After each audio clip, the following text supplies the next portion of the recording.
For most Ugandans, life is a challenging, daunting, if not tenuous struggle for survival.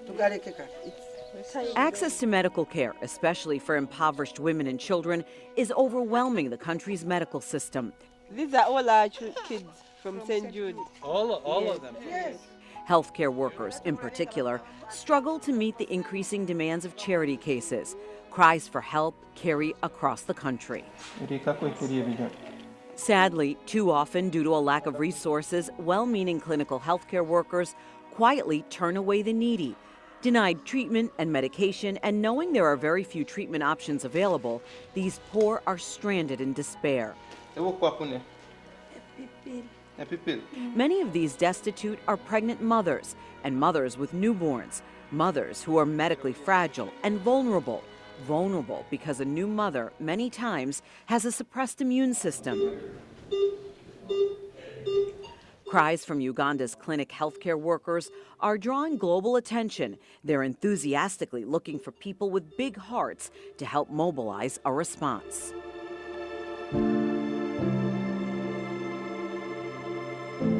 Uganda straddles the equator in sub-Saharan Africa. It can be a dichotomy. While it can be breathtakingly beautiful, many services can be shockingly overwhelmed. Epidemic malaria is rampant. And this year, medical providers in the country's central district are battling a new strain of Ebola. In a country of 44 million people, half is younger than 15 years old. Average life expectancy is only 59. Poverty and the absence of actual affordable medical care is an unforgiving cycle. UNICEF reports 41% of Ugandans live on less than $2 a day, well below the poverty line. It's estimated a staggering 70% of Ugandans entering a clinic can't fully pay for their medicine or services. Hope for transformative change requires a concerted effort from supportive global partners. How does medical care in Uganda differ from that in the United States? In the U.S., per 100,000 people, there are 295 physicians. In Uganda, 8. UNICEF reports 1 out of every 49 Ugandan mothers will die of maternal complications related to pregnancy or baby delivery. Acute medical care is especially complicated in rural areas where 76% of Ugandans live. Many will delay getting medical attention, knowing how difficult the journey ahead could be.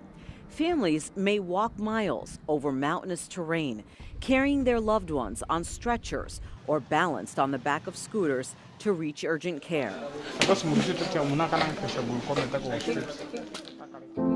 However, getting to a clinic with little or no money is particularly frightening. Without money, they must rely on charity, praying they get treated.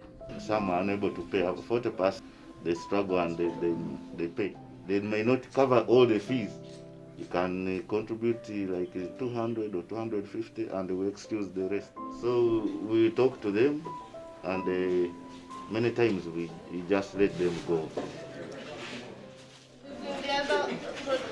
An idealistic national healthcare system uses services from both public and private providers. Healthcare access in Uganda relies on a referral system within specific districts. These referrals are required to even walk into one of these medical centers.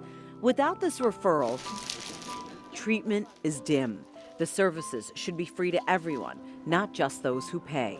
Keeping clinic doors open seems pretty simple. It's a balancing act. Doctors, staff, and medicine must be paid for by someone. Patients and government-backed programs pay for these services. Sadly, government assistance is lacking.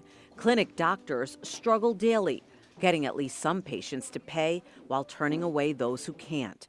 They juggle this relentless demand for charity treatment. Somebody's very sick but cannot access health services. I feel bad because I know this person maybe has no money to pay for the medicines. So I don't want to lose my people. So I'm touched, that's why I cry. They want to donate, but surely. There is, however, good news. Sister Marceline is just one of the many healers in action. Caring medical professionals are working hard within these struggling clinics, battling to bridge this funding gap.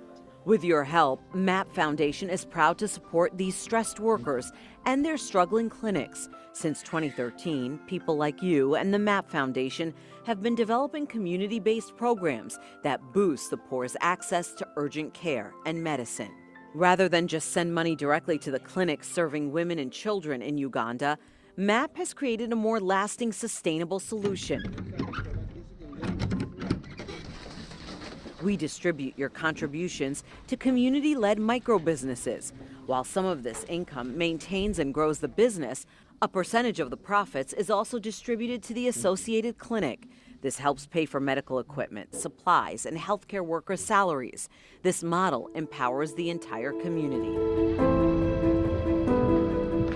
Our mission began with its first medical facility back in 2013, St. Jude Clinic in Nakafuma.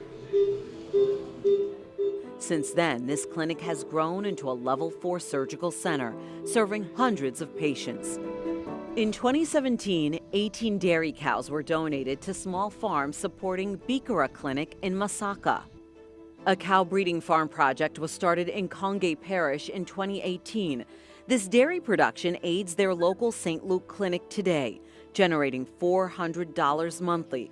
It helps pay patient fees and supports a coffee and bean farm, employing 20 villagers.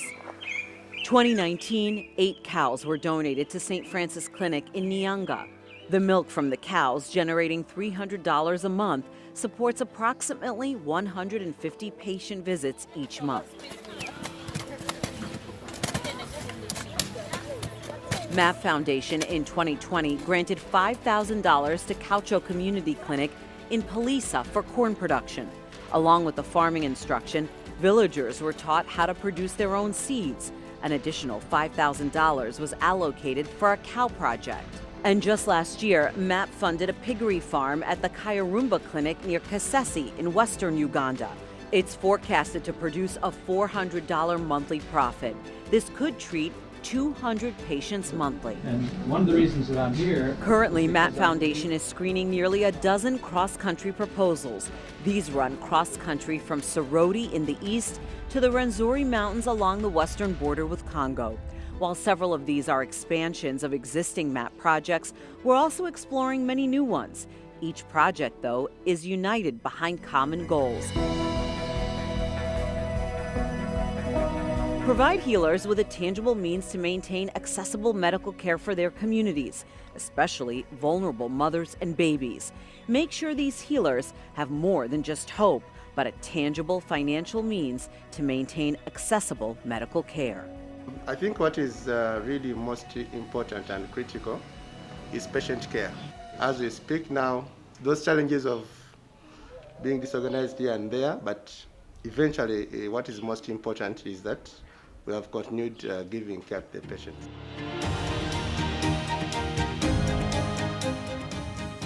Your faith and generosity gives more Ugandan women and children a healthier tomorrow. Every dollar dedicated to these vetted projects is an investment in their dreams. Your gift today helps MAAP Foundation connect women and children to reliable medical clinics in their communities, giving them critical, sustainable, life-saving care, giving them a future filled with hope and promise.